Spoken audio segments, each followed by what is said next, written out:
I am ready. Serbisyong totoo ng GMA News. Mga kapuso, patuloy ang masamang panahong nararanasan sa malaking bahagi ng Mindanao. Ayon sa Pag-asa, dulot pa rin po yan ng trough ng isang low-pressure area.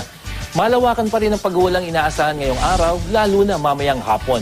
Sa Kidapawan, naranasan po kahapon ang pagbuhos ng malakas na ulan. Bagamat hindi kalakasan, kanya-kanyang labas ang payong ang mga residente.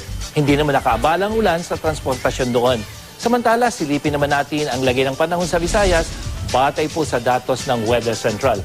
May mga mahinang pag-ulan dito sa silangang bahagi, kasama na rin po itong central section katulad niya sa Cebu at sa Tagbilaran. Sa Luzon naman, patuloy na makakaranas din ng mga mahinang pag-ulan ang northern section katulad po dyan sa Tugigaraw, dyan sa may Baler Aurora, pero magandang lagay ng panahon dito sa may Bicol region.